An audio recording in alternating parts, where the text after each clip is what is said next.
Now, it's that time of year where people are beginning to book holidays and trips abroad and so on for the fact that it's now coming up to summer. Now, what often happens with that is a lot of people decide, right, I need to get in shape. I need to get in shape for the summer because I've got holidays, I've got weddings and things to go to. And of course, we come out of that period of where we feel like we're kind of in hibernation mode like we do throughout the winter. And we know that we want to actually start working on our body and our health and start losing some of the excess weight, getting rid of the belly and so on. So what I'm going to do over the next few minutes is walk you through my simple 4-step process called the metabolic matrix. And that will show you exactly what you would ideally do if you're looking to get in shape for your next holiday or for the upcoming summer. Now, before I get into that, one thing I will mention is I don't recommend you do it just under the idea or the mindset of I'm getting in shape for the summer. Because often what happens with that is we take extreme desperate measures to try and kind of get as much weight off as quickly as possible. And then, of course, we decide, right, well, now I've gotten the weight off, I've had my holiday, I'll go back to living how I was. Now, if that's all you want, fair play. But if you want your results to last, then I recommend you take a bit more of a patient approach, a more measured approach that doesn't come from the energy of desperation. And that way, once you get your body for your holiday, you'll also maintain it and keep it long beyond the end of it. So let's get into it anyway. So my metabolic matrix process consists of 4 different things. So we've got 4 key components. One is metabolic mindset. We've got metabolic meals, metabolic movement, and metabolic melatonin. Now we're going to dig into mindset first, not because it's the one that moves the needle the most in terms of action, but it's the one that holds us accountable and makes sure that we take the right actions with the other 3 components, the meals, the movement, and the melatonin. So when it comes to mindset, the first thing that we need to realize is that ultimately health is a long-term thing. Now, what I mean by that is just because we reach the goal or get the fat loss off and so on, or the weight off, sorry, just because we get to that outcome doesn't mean that we get to stop doing what we're doing. We might not have to do it at the same level. We might find that maintenance is much easier. But at the same time, we don't want to come at it with this idea of it being temporary. So the first mindset shift that we need to make is that, okay, well, yes, I'm going to do this because I want a body for my holiday, but it's a long-term thing. So I'm going to go steady with it, but also take enough action that's going to give me quick results so that by the time my holiday is here, I'm actually in shape. Now, what this requires us to do is take ruthless responsibility of self. Now, what this means ultimately is we understand that whatever's going on for us and whatever it is we need to do moving forward comes down to us. It is our responsibility. My body, the way it looks now, whether overweight, underweight, weak, strong, and so on, that's all down to me and the choices I've been making. So now I have to take responsibility for those things, whether good or bad, and just acknowledge that they are what they are. They've been what they've been. But now moving forward, I might have to do some new things in order to get new results. So that's our first thing. We take ruthless responsibility for self, which ultimately means I am responsible for me. Anything that's good or bad is down to me. And anything I've created, whether I like it or not, it's my responsibility. And I own the power to change that should I wish. I had the power to create it. I now have the power to change it. So that's our first thing. We develop a metabolic mindset. Now, the next component is metabolic meals. Now, I'm sure you're all aware, if you want to get in shape, the quickest way to do it is make sure that your diet is on point. Now, of course, when we combine that with movement and melatonin, then it accelerates things even further. But diet should be our foundational component. Now, of course, there are lots of different things that we can do, but in order to keep it simple moving forward, the first thing that you'll want to do is obviously ditch the junk. Now, I know that sounds obvious and everyone says, oh, get rid of the junk, get rid of the junk.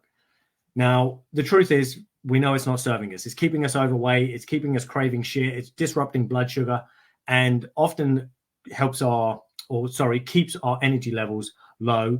And because we then end up with this particular body that's overweight, tired, weak, and so on, we often lack confidence and self-esteem. And essentially we find ourselves undesirable. We're often embarrassed. We're ashamed by our body and so on. So we need to eat in a way that's going to help move us away from that. So the first thing that we need to do is at least reduce the amount of junk food and processed foods that we've got coming in. You don't necessarily have to completely get rid of them. Of course, you'll get quicker and better results if you do, but we certainly want to at least reduce them. Now, the other thing that I recommend you do alongside that is increase your intake of high quality protein. Now, if you've seen many of my videos before on nutrition, you'll know I'm all about protein. Not necessarily a high protein diet, but making sure that you're getting adequate protein to help rebuild and repair your body through the process of weight loss, but also to help keep your metabolism high and also maintain as much muscle mass as possible when you're likely going to be eating less food than you have been, plus moving more and so on. So we want to keep protein high to keep us as healthy as possible, keep the body as robust as possible, but also help accelerate our results as much as possible. So for food, we're going to reduce the amount of junk food we've got coming in, and we're going to increase our protein. Is there more that we can do? Of course there is. But because we're just starting out, we don't necessarily want to do too much too quickly. So we start simple. Reduce some junk, increase some high quality protein. And when we start getting to a point where results might begin to slow, then we can dial up and get into the next phases where we're going, okay, well, what about veggies now? What about fruit?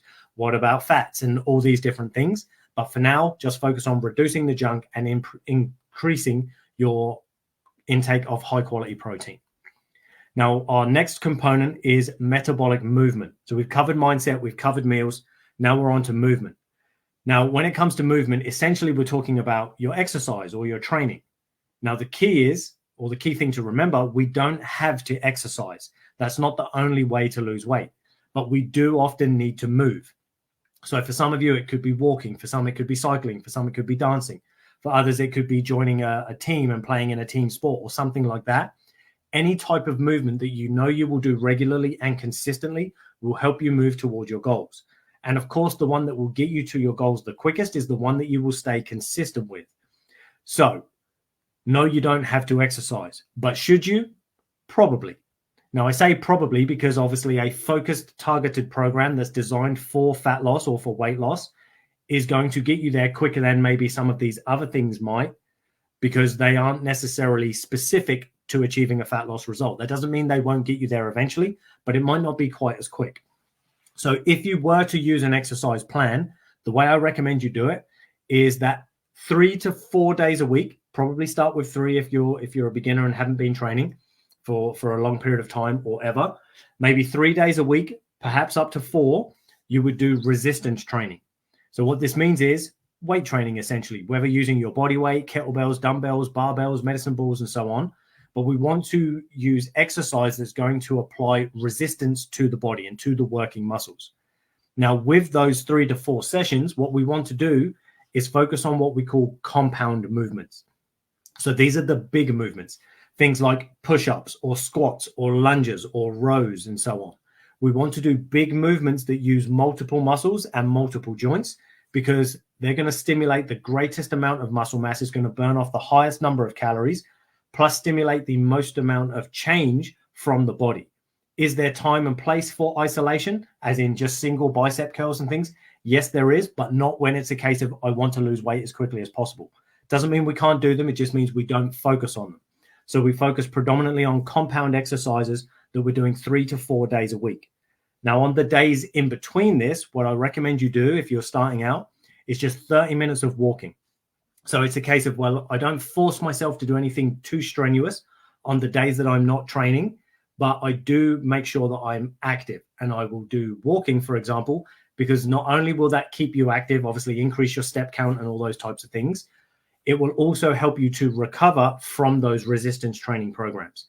Because for many of us, we're so sedentary that the things that we're doing on a daily basis, or not doing as the case may be, isn't helping us to repair from the stresses of our lifestyle. Whereas if we add in gentle exercise as well as the higher intensity stuff, the gentle exercise can help with increased circulation and joint pumping and all those types of things, which can help to increase and improve the recovery that we're getting. Now, speaking of recovery, that's what brings us on to metabolic melatonin. So now we've got the training nailed. Of course, we want to make sure that we are resting and recovering adequately so that our body can adequately repair from the stress of the training, but also give our body time to make use of those, the new healthy nutrition that we're eating. We need the body to have time to make use of that to rebuild us, repair us, and make us stronger. And this happens in our metabolic melatonin category, as I say, which ultimately is rest and recovery. So what we want to do, the simple, easiest trick, and I say trick, it's not really a trick, but is to make sure we're getting at least 7 hours of sleep a night. Many of us, when we lead busy, hectic lifestyles, we're not getting anywhere near enough sleep. We're often doing 5.5 or 6 hours or 4 hours a night. And yes, we get by. Yes, we can function and survive like that. But unfortunately, many of us aren't able to operate at high levels, as in at our optimum. And not only that, because we're getting limited recovery, we won't actually get the benefits of our training and our good nutrition.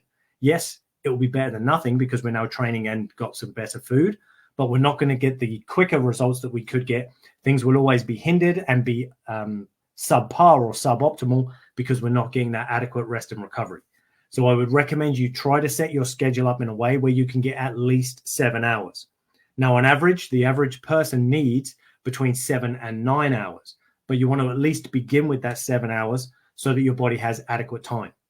Now, of course, some of you might be like, there is no way I can get 7 hours of sleep right now. And if that's the case, what you can do is focus on quality to begin with. So you might be like, you know what, I can't actually get an increased duration of sleep, but what I can do is improve the quality of my sleep, in which case you would do things like making sure that your room is pitch black, making sure the temperature is relatively low, around 16 to 18 degrees tends to work best for most people. And you would also make sure that your room is as quiet as possible. So what we're looking to do is make it as cave-like as we can, because we don't want things like light stimulation or sound and things to disrupt the quality of our sleep, particularly if it's short and limited. So those are our 4 components. Now, of course, each one we can expand and go deeper and do more in and so on. And if you'd like to go deeper in each one and you want more tailored information specific to you and what you have going on in your lifestyle, feel free to reach out to me in the DMs. I'm more than happy to jump on a Zoom call with you and we can break down this metabolic matrix system specific to you. What do you have going on? What foods do you like? How do you like to train, exercise, and so on? And we can build out this plan specific to you so that you've got something that you can work with and get started with that's more tailored to what you have going on. But if not, if you're like, oh, actually, this feels like it's pretty doable, all I have to do is think better and take responsibility for myself so that I consistently show up and take action in my meals, movement, and melatonin. I then in my meals have to just reduce the junk and increase my high quality protein. In movement, I have to work out 3 days, maybe 4 days a week and do walking on the other days. And then finally, I just need to make sure I'm getting 7 hours of sleep or improve the quality of my sleep. Brilliant. So there's only 4 things that we're really doing, but that's going to help us start moving the needle and actually moving towards our results. And then if we find 3, 4, 5, 6 weeks down the line, oh, my results are beginning to slow. This is where we tweak and add in the next thing. Okay, well, now let's bring in the next layer of meals, the next layer of movement, and the next layer of melatonin in order to accelerate things again and help speed up the process once again. Because unfortunately, the body adapts to whatever we're doing over time, and it will have less and less of an impact. So if I go and do the same workout repeatedly, after I've done it 3, 4, 5, 6, 10 times, that 10th workout is not going to have anywhere near the same stimulus or impact on my system as the first couple of times. So because the body adapts, which is actually a good thing, so that we don't completely destroy ourselves and break down all the time, because the body adapts, we have to tweak things and change them up in order to keep our results coming over a period of time, which you probably knew that already, but I just thought I'd share that. So any questions on this, people? As I say, feel free to drop them below. If you want me to dig into any one of these categories or more in more detail, again, drop a comment below, let me know. Or if you'd like to go through this stuff and specifically build out the metabolic matrix for you, reach out to me in the DMs. We can jump on a metabolic kickstart call and tailor this system to you, specific to what you have going on and specific to the particular goals that you have and the things that you want to achieve. Thanks for watching, people. As always, I appreciate your time and I look forward to chatting with you in my next video.